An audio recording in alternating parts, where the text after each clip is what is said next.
Για τις ανάγκες του σημερινού βίντεο βρίσκομαι στην πανέμορφη Μασσαλία και για τις επόμενες 24 ώρες θα τρώω μόνο street food. Στόχος μου είναι να δοκιμάσω όσες περισσότερες παραδοσιακές γεύσεις μπορώ και να τις βαθμολογήσω από το 1 ως το 10 με βάση τη γεύση και την τιμή. Τέλος, να σας ταξιδέψω μαζί μου και να δούμε μαζί πόσο μας κόστησε όλο το ταξίδι. Ξεκινήσαμε το διπορικό μας από τη Λεπανιέρ, την παλαιότερη συνοικία της πόλης. Μια γειτονιά γεμάτη χρώματα, street art, στενά δρομάκια και μια αυθεντική μεσογειακή ατμόσφαιρα που σε κάνει να νιώθεις ότι περπατάς σε σκηνικό ταινίας. Η ώρα είναι 10:30 και για να ξεκινήσει καλά η μέρα μας, φυσικά θέλουμε ένα γαλλικό παραδοσιακό πρωινό. Το μαγαζί που έχουμε βρει λέγεται Le Madeleine du Panier και πάμε γρήγορα μέσα. Συγκεκριμένα αποτελείται από ένα μικρό παραδοσιακό old school μαγαζάκι στην καρδιά της συνοικίας, που φτιάχνει από νωρίς το πρωί το πιο κλασικό γλύκισμα που συνοδεύουν μαζί με τον καφέ τους καθημερινά οι Γάλλοι. Στις βιτρίνες εντωμεταξύ φιλοξενούσε κάθε πιθανή εκδοχή του, με σοκολάτα, με φιστίκι, με βατόμουρο, με λεμόνι, με γκανάζ, με καραμέλα, με καρύδα και άλλες πολλές. Bonjour. One French coffee please and one cookie with orange biscuit. Madeleine λοιπόν, συγκεκριμένα ένα αφράτο κεκάκι σε σχήμα κοχυλιού, συνήθως φτιαγμένο με εκχυλίσματα πορτοκαλιού, λεμονιού ή βανίλιας. 3,70 σύνολο κόστησαν, νομίζω είναι πάρα πολύ καλή τιμή, έτσι. 3,70 στην Ελλάδα έχει μόνο καφές. Πάμε να δοκιμάσουμε, γαλλικό 100%. Τίμιος. Δοκιμάζοντας το ολόφρεσκο κεκάκι, σου άφηνε αρχικά μια απαλή βουτυρένια γεύση και μια ελαφριά μαλακή υφή. Πάρα πολύ αφράτο, είναι σαν το κεκάκι το δικό μας. Έχει μια ελαφριά γεύση από το πορτοκάλι και είναι φρεσκότατο. 6 στα 10 μαγιές. Ακολούθησε μια σύντομη αλλά απολαυστική βόλτα στα γραφικά στενάκια της Πανιέρ. Και αυτό που συνειδητοποιείς όσο την εξερευνάς είναι πως εδώ νιώθεις την αυθεντική ανεπίδευτη πλευρά της Μασσαλίας, που δεν έχει καμία σχέση με την υπόλοιπη πόλη. Τα σπίτια έχουν φθαρμένες αλλά ζωντανές προσώψεις και μικρά καφέ ατελεία καλλιτεχνών ξεπετάγονται σε κάθε γωνία. Φυσικά, το σήμα κατά τεθέν της περιοχής είναι τα επιβλητικά γκράφιτι κορυφαίων street artists που συμπληρώνουν τέλεια το χαρακτήρα της συνοικίας. Η ώρα περνούσε όμως και είχαμε πολλά ακόμα να δούμε και να δοκιμάσουμε, οπότε κατευθυνθήκαμε προς το κέντρο και συγκεκριμένα. Η Rue Longue des Capucines είναι ένας από τους πιο ζωντανούς, αυθεντικούς και πολυπολιτισμικούς δρόμους της Μασσαλίας, που βρίσκεται στο κέντρο της πόλης. Εδώ θα βρεις κρεοπολία, μανάβικα, μαγαζιά με ξηρούς καρπούς, ελιές, τσάι και δεκάδες μαγαζιά με street food. Φυσικά παραδοσιακό της Μασσαλίας. Buongiorno. There. Food. Food. Yes. Massali. Yes. There. Why? Kupi. Thank you so much. Η αγορά είχε έντονο ανατολίτικο και αφρικάνικο χαρακτήρα με δυνατές μυρωδιές, φωνές και μια ιδιαίτερη ζωντάνια. Ήταν όμως λίγο δύσκολο να βρούμε κάτι παραδοσιακό γαλλικό εκεί, οπότε... Bonjour, I want one fricassé please. Two. Yes. Harissa, what is? Spicy, yes of course. Thanks a lot my friend. How much? 5 euros. Amazing. Thank you so much. 2,5 ευρώ κόστησε το συγκεκριμένο και γενικά η ποσότητά του και η τιμή του νομίζω είναι full value, έτσι. Αυτό που διακρίνω είναι μπόλικο τόνο και 1-2 ολόκληρα αυγά και πατατούλα μέσα βραστή. Αρκετά αλμυρό ωστόσο, πάμε λίγη πρωτεΐνη και ο μαϊντανός διακρίνεται εύκολα.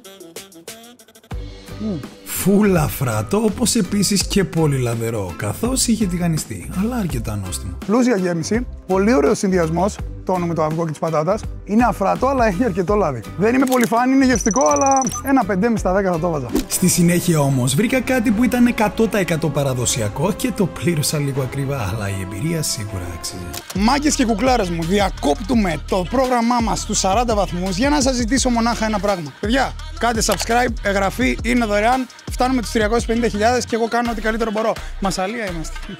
Subscribe. Προσπερνώντας δεκάδες ψάθινα στιβαγμένα καλάθια και σουβένιρ σε πάγκους δεξιά και αριστερά, βρήκα ένα μικρό διαμαντάκι με το όνομα Τεντέ, που είχε αποκλειστικά παραδοσιακή μασσαλιώτικη κουζίνα. Και για καλή μας τύχη βρήκαμε τη σπεσιαλιτέ και το πιο παραδοσιακό street food της Μασσαλίας. Πισαλτιέρε, right? Κάπως έτσι. Ατζούγες βλέπω, ελίτσες και full κρεμμύδι και ζυμάρι. Like a pizza with αντζούγες. Όλοι. Good. This. 2. Thank you so much. Thank you. How much? Yes. Don't worry. And my English is bad. My χειρότερα. 14, yes. potential class. It's Spanish. Really? Yes, it's for you. Oh, thanks a lot, thanks a lot. Και δωράκι. Πλήρωσα, πήρα στα χέρια τα φαγητά και εκ πρώτης όψεως η πισαλαντιέρ τουλάχιστον δεν μου γέμιζε το μάτι. Ειδικά με τη μυρωδιά της ατζούγιας να σκάει τόσο έντονα. Και δεν είμαι γεφάν, έτσι. Τα κερασμένα πάνις όμως ανυπομονούσα να τα δοκιμάσω. Με ένα σμπάρο 2 τριγώνια λοιπόν, την ευχαριστώ πολύ την κυρία, καθώς ψάχναμε ένα παραδοσιακό και βρήκαμε 2 που μας κέρασε. Λοιπόν, το πρώτο αποτελείται από αλεύρι ρεβιθιού. Πάμε να το βουτήξουμε και στη σως. Θεωρώ ότι θα είναι κάτι σαν τα φαλάφελ που δοκιμάζω στην Ομόνια.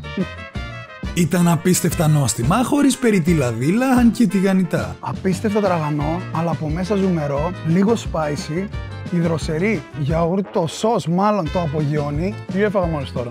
Δεν έχω φάει ποτέ κάτι αντίστοιχο σε snack street food pass. Θυμίζει σε ελαφριά τηγανιτή πατάτα με γεύση. 7,5 στα 10, όχι απλά εύκολα, πανεύκολα. Τώρα, όσον αφορά το παρομοιότυπο πιτσάκι, 7,5 ευρώ αρχικά είναι πάρα πολλά, έτσι, 7,5 ευρώ τώρα, ότι είναι ένα κομμάτι. Και φέρνει πολύ η ζύμη σε φωκάτσια. Η γεύση της ήταν αρκετά μπερδεμένη. Σου έδινε γλυκάδα από τα καραμελωμένα κρεμμύδια, αλλά μετά σε χτύπαγε κατευθείαν η ψαρίλα. Νιώθεις πολύ έντονη την ατζούγια, παρότι έχει τόσο πολύ κρεμμύδι και σκάει πολύ άσχημα που δεν μου αρέσει καθόλου η ατζούγια. Χωρίς την ατζούγια είναι ωραία και το ζυμάρι είναι ίδιο με φωκάτσια, όπως πίστευα εξ αρχής με το που το είδα. Οκ, κάτι ιδιαίτερο, σίγουρα δεν αξίζουν τα λεφτά του και σίγουρα δεν είναι κάτι που μου άρεσε και θα το ξαναέτρωγα. 5 στα 10. Επόμενη στάση, το κέντρο της Μασσαλίας και συγκεκριμένα το Βιεπόρ, το λιμάνι όπου ξεκίνησαν όλα. Ιδρύθηκε από Έλληνες φωκαείς από τη Μικρά Ασία το 600 π.Χ. Αποβιβάστηκαν εδώ, ίδρυσαν απικία και την ονόμασαν Μασσαλία. Είναι το πιο τουριστικό σημείο της πόλης και παντού θα δεις τουριστικά μαγαζιά. Καφέ, εστιατόρια με ψαρικά αλλά και σουβενιράδικα. Φουρνούς, μαγαζιά με γυαλιά ηλίου, μπλούζες και διάφορα αρπαχτής για τους τουρίστες που περνάνε. Δεν γίνεται σε καμία περίπτωση να επισκεφτείς τη Μασσαλία με 40 βαθμούς κιόλας που χρειάζεσαι και να μην πάρεις σαβόν de Marseille. Κοινώς το σαπούνι τους που είναι φτιαγμένο από το 17ο αιώνα και είναι το πιο παραδοσιακό σουβενίρ της περιοχής. Πάμε μέσα σε ένα παραδοσιακό μαγαζί που βρήκα, La Savonnière Marseillaise. Κάπως έτσι. Μπαίνοντας μέσα, το πρώτο πράγμα που σου σκάει είναι η μυρωδιά. Ένα μείγμα από λεβάντα, ξύλο, ευκάλυπτο, σοκολάτα, λες και μπήκε σε αρωματικό εργαστήριο. Το μαγαζί είναι γεμάτο ράφια με σαπούνια σε κάθε πιθανή μυρωδιά και χρώμα. Όλα σε αυτό το χαρακτηριστικό εξάγωνο ή τετράγωνο σχήμα που γράφουν Savon de Marseille. Εγώ έβαλα στο καλαθάκι μου ένα με άρωμα σοκολάτα, ένα με καρύδα και ένα από τα παραδοσιακά και ξακουστά τους μελιά. Κλασικό και αυθεντικό που μυρίζει Ελλάδα. I'm from Greece. Greece? Yes. Do you like it? I've never been in Greece. Let's go. Let's go Mykonos. Have a nice holidays there. I think so. It seems to be really great. Yes, of course, Yeah. of course. Amazing seas, amazing people, amazing food. Yeah. Let's go. Yeah, I think. How much? I will. That's 12. Αφού πλήρωσα και αποχαιρέτησα την ευγενική κοπέλα στο ταμείο, βγήκα ξανά στα σοκάκια. Συγκεκριμένα είχα επιστρέψει στη γραφική γειτονιά και αυτή τη φορά όλα ήταν αλλιώς. Τα απογευματινά μαγαζάκια είχαν αρχίσει να ανοίγουν, τα τραπεζάκια είχαν γεμίσει κόσμο και ο δρόμος είχε ζωντανέψει. Ο λόγος όμως που βρέθηκα ξανά εδώ ήταν για να κάνω το check-in στο κατάλημα που είχα νοικιάσει. Ανοίγοντας την εξώπορτα, αυτό που αντίκρισα δεν με άφησε και πολύ ευχαριστημένο. Ήταν ένα υπόγειο γεμάτο παλιά πράγματα και λίγο creepy θα έλεγα. Το κερασάκι στην τούρτα όμως ήταν μια τρύπα κάτω από τη σκάλα που με έκανε να ανησυχώ για το πώς θα ήταν το εσωτερικό του σπιτιού. Room tour! Λοιπόν, το συγκεκριμένο κόστισε 150 ευρώ και εκ πρώτης όψεως μου αρέσει απίστευτα. Θα ξεκινήσουμε από την κουζίνα, η οποία έχει μάλιστα μια κούνια. Πώς γίνεται αυτό? Κούνια στην κουζίνα. Ο λόγος να τρως και να πηγαίνεις πέρα δόθε, κούνια μπελά. Ακραίο, έτσι. Τραπεζάκι όλο ξύλινο. Όπως και η καρεκλίτσα, και εδώ πέρα σκηνάκια με δύο ωραία φωτάκια, και εδώ πέρα μικροκυμάτων. Απίστευτο, έτσι. Φουρνός, μάτια ψηφιακά, ξύλο κοπής για τα μπριζολίδια μου, σε άλλο βίντεο λογικά. Και εδώ πέρα όλα είναι πάρα πολύ ωραία και έχει και ένα πλυντήριο πιάτων. Εδώ λογικά σκουπίδια, όχι, νεροχύτη, ρησούλα, καφεδιέρα, βραστήρας, νομίζω έχει τα πάντα για κουζίνα, έτσι. Όχι ρε φίλε, και πλυντήριο ρουχών. Εδώ τι έχει? Φουλ πιάτα, τηγάνια, καταρολάκια. Τώρα κάτι που βλέπω πρώτη φορά. Το μπάνιο χωρίζεται σε δύο διαφορετικά μέρη. Χεστρούλα, η οποία είναι αρκετά καθαρή και έχει μπόλικα χαρτάκια. Και για τον Πέτρο να κάνετε εδώ να αράζει. Και εδώ πέρα η ντουζιέρα, παιδιά. Απίστευτο, έτσι. Minimal, Ολοκένουργιο ανακαινισμένο, πετσετούλες καθαρές, νηπτηράκι, πετρούλα, έχει πέσει φράγκο εδώ. Σαπουνάκια και για τα χέρια, πιστολάκι ακόμα μαλλιά έχουμε, οπότε είμαστε ok. Ψυγείο με 2 χυμουδάκια welcome drinks, θα έλεγε κανείς. Και πάμε να δούμε και το υπόλοιπο. Ντουλάπες με καθρεφτάκι, για να φλεξάρω το πρωί με το που ξυπνάω. Πλάκα κάνω. Όλοι μου το κάνω. Εδώ σκούπα για να βάλουμε πριν φύγουμε. Εννοείται πως αστειεύομαι. Καναπεδάρα κοινός στο κρεβάτι του Πέτρου, το οποίο φαίνεται αρκετά μαλακό. Τόσο μάλλον που σε κάθεσαι και βουλιάζεις. Τηλεορασίτσα. Πάμε να δούμε και θέα. Πλάι βλέπεις τα παντζούρια του απέναντι. Και αυτό σε σένα. Τέλος, η κρεβατοκάμαρά μου. Ρε φίλε, τι ωραίο ντεκόρ έχουν κάνει εδώ. Διπλό, με ένα στρώμα, έτσι πεταμένο. Λογικά έχει πολύ ακριβό και καλό στρώμα. Θα το διαπιστώσω μόλις κοιμηθώ και ξυπνήσω αύριο. Και ντουλάπα επίσης. Η οποία έχει full πετσέτες, full σεντόνια, οτιδήποτε θέλεις. Και μία απλόστρα. Τίμιο, έτσι. Το μόνο όμως που με ανησυχεί είναι το air condition που δεν βλέπω πουθενά.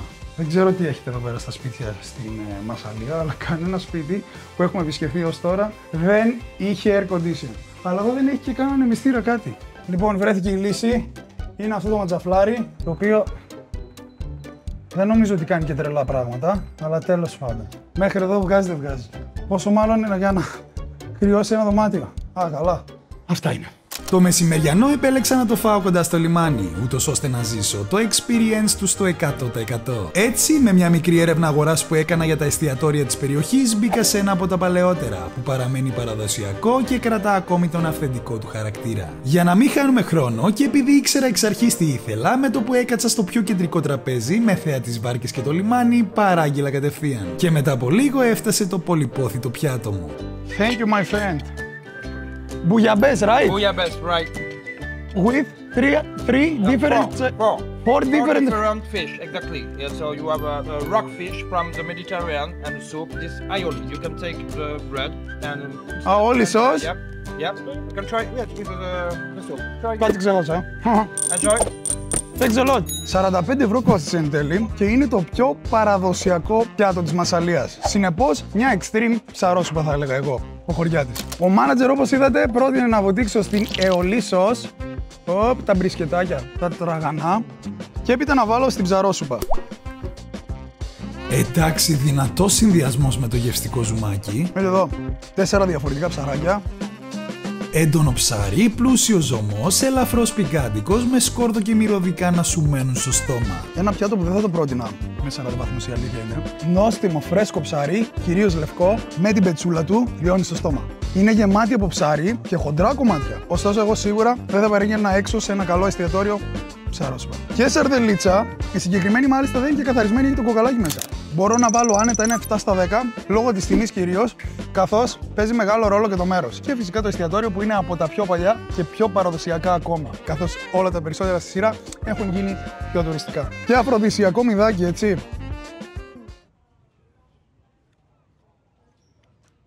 Γίναμε.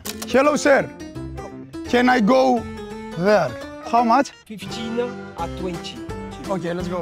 20 ευρώ κόστησε εν τέλει για ούτε 2 χιλιόμετρα ανηφόρας με λίγη κίνηση, δεν το λες και φθηνό. Το ΔΕΑΡ δεν ήταν άλλο εκτός από την Basilique Notre Dame de la Garde, που δεν είναι μια απλή εκκλησία, αλλά ο φρουρός της Μασσαλίας, όπως την αποκαλούν οι ντόπιοι. Χτισμένη πάνω σε παλιό φρούριο, αφιερωμένη στην Παναγία, που οι Μασσαλιώτες πιστεύουν πως τους προστατεύει. Είτε είναι ψαράδες, είτε οδηγοί, είτε απλά περαστικοί, ακόμη και ποδοσφαιρόφιλοι της Μαρσέη, όπου όταν η ομάδα παίζει τελικό πάνε και ανάβουν και όσο για τη θέα από εκεί πάνω, απλώς δεν περιγράφεται. Βλέπεις όλη τη Μασσαλία στα πόδια σου, κυριολεκτικά. Λοιπόν, δυστυχώς μέσα έχει κλείσει και εδώ πέρα με τα βίας κάθε άνθρωπος και με περιμένει. Δείτε λίγο θέα. Ο ναός χτισμένος από το 1863 βλέπει όλη τη Μασσαλία. Όλη νησιά, θάλασσα και βουνά. Ό,τι καλύτερο. Και ο άνθρωπος με περιμένει εδώ να με διώξει. Κάτι πρόλαβα να δείξω, έτσι. Thank you so much. Λοιπόν, μπήκαμε. Εν τέλει ήταν όλοι μέσα, ήταν γεμάτο, αλλά έφυγα. Και μπήκαμε και δείτε, παιδιά, επιβλητικός, δείτε, τρούλος. Δείτε πόσο λατρεύω τις εκκλησίες και τους ναούς. Γιαννέλη. Ω, Γιαννέλη, Έλληνας. Νοηματική τώρα. Μπορείτε να νιώσετε το βέλος που νιώθω μέσα. Πάμε. Τέλος, να συμπληρώσουμε ότι είναι λίγο ακραίο να πληρώνεις με POS κεράκι. Εντάξει, λίγο κάπου το έχουμε χάσει νομίζω. Ή αλλιώς διευράκι για να ανάψεις εδώ πέρα. Δική μου γνώμη, μην πληρώνετε κεράκια και γενικά μην δίνετε λεφτά σε εκκλησίες. Είτε μέσα, ανάψτε, κάντε την προσευχή σας ή ό,τι θέλετε και φύγετε κυρία. Φυσικά ακολούθησε και μια γρήγορη στάση στο gift shop της εκκλησίας. Μπαίνοντας, το βλέμμα μου έπεσε αμέσως στα χρυσά κοσμήματα της Παναγίας, τα οποία προσπέρασα πολύ γρήγορα για ευνόητους λόγους. Το κατάστημα ήταν γεμάτο με τα κλασικά σουβενίρ του ναού και φυσικά τις χρυσές και γκρι μινιατούρες του διάσημου αγάλματος. Εγώ πήρα 2 μικρά αναμνηστικά έτσι για να τον θυμάμαι και ποιος ξέρει μπορεί να με προστατεύει. Σε αυτό το σημείο θα διακόψουμε λίγο το πρόγραμμά μας για να καταναλώσουμε ένα μπισκότο πρωτεΐνης. Το οποίο είναι από το αγαπημένο μου πράγματα που παίρνω μαζί μου στα ταξίδια, καθώς μου δίνει 17,5 γραμμάρια πρωτεΐνη σε απίστευτη γεύση. Φυσικά θα το βρείτε από gymbeam.gr με κωδικό έκπτωσης Γιαννέλης 5.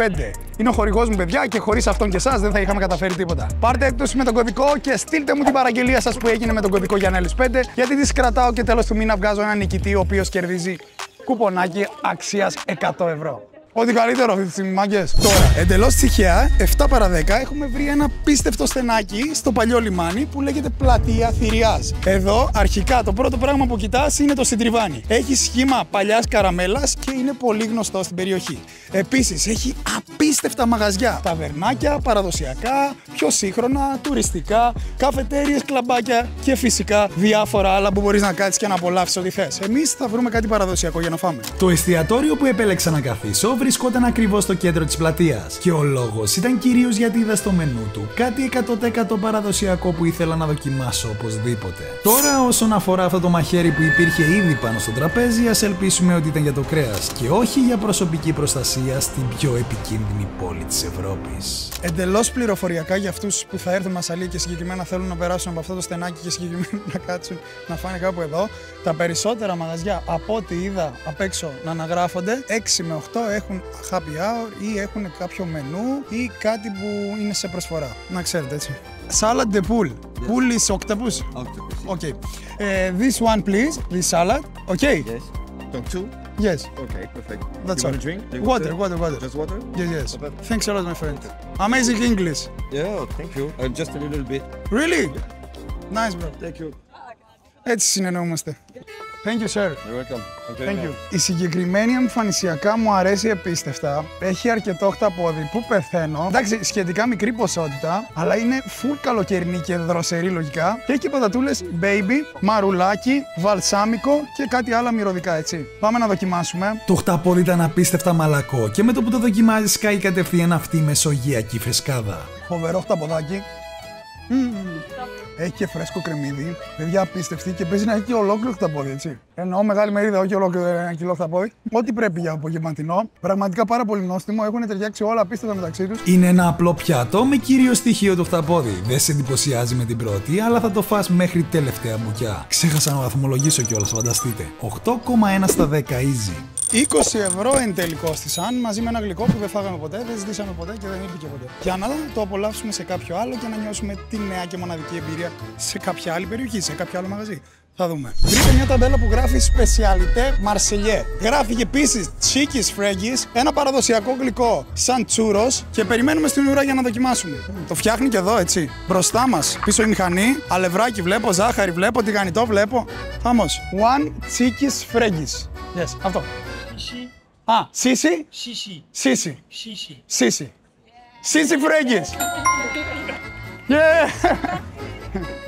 Thank you. Yes, two for my friend. Δύο είμαστε, two. You want? You? Okay. Two. Thank you. Thanks a lot. Nice to meet you. Nice to meet you. Bye. Same.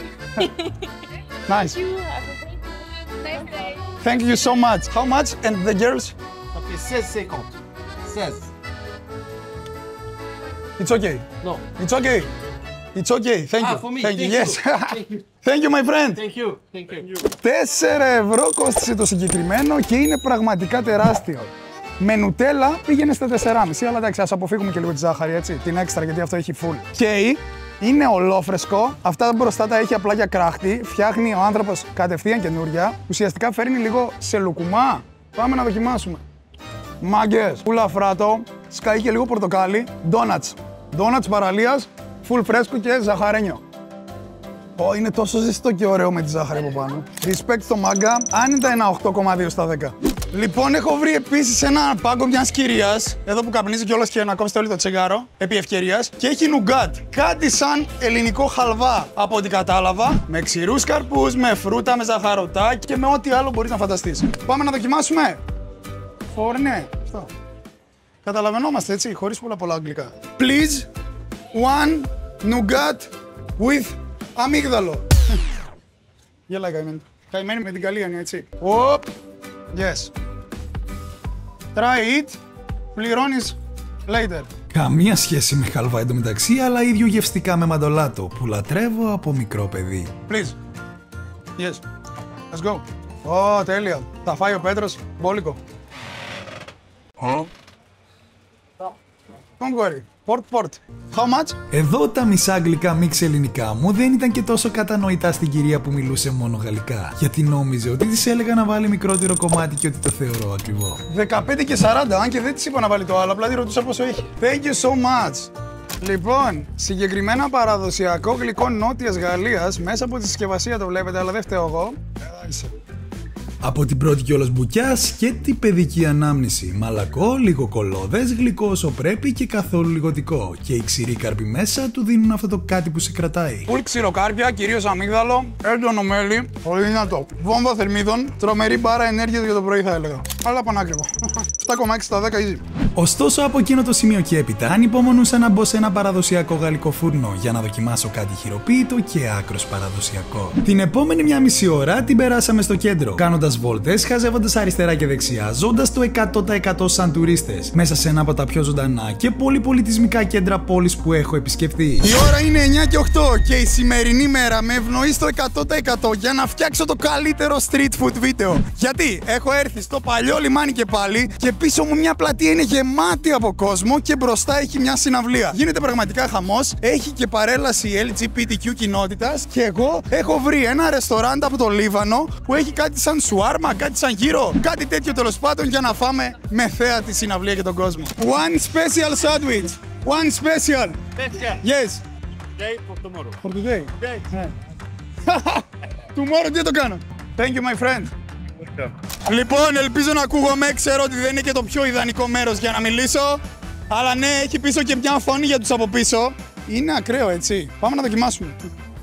Με το που δαγκώνεις, σκάει κατευθείαν αυτή η τρέλα από μπαχαρικά. Το κρέας ήταν ζουμερό και ελαφρώς καψαλισμένο απ' έξω. Πικλίτσα, μαρουλάκι, πατάτες κακές. Το κρέας είναι κοτόπουλο και είναι πολύ νόστιμο. Τώρα, όσον αφορά τη τιμή 8 ευρώ, είναι πάρα πολλά. Ωραία σως παρομοιότυπη με γιαουρτιού. Οκ, σαν σύνολο είναι πολύ ωραίο. Αλλά τιμή, γεύση και ποσότητα 7 στα 10. Και αφού εξαφάνισα το φαΐ μου σε χρόνο ντετέ και απόλαυσα λίγο τη στιγμή, ξεκίνησα να κατευθύνομαι προς το σπίτι. Η μασαλία δεν είναι εύκολη. Έχει ένταση, έχει αντίθεση. Έχει στιγμές που σε ζορίζουν. Μπορεί να νιώσεις άβολα, να μπερδευτείς, να μην βρίσκεις εύκολα αυτό που ψάχνεις. Αλλά έχει και κάτι που δύσκολα το συναντάς αλλού. Μυρωδιές, χρώματα, πρόσωπα από όλο τον κόσμο. Όλα μπερδεμένα σε μια πόλη που δεν προσπαθεί να σε εντυπωσιάσει. Δεν είναι φτιασιδωμένη, δεν είναι στημένη για τουρίστες, είναι ομή, αληθινή και σε σημεία όμορφη με το δικό της τρόπο. Και ίσως αυτό είναι το πιο δυνατό κομμάτι της. Γιατί εν τέλει αυτό που σου μένει σίγουρα δεν είναι το τέλειο. Είναι το αληθινό, το ομό, το ανθρώπινο. Αυτό που σε βάζει να σκεφτείς, να νιώσεις και τελικά να το θυμάσαι για πάντα.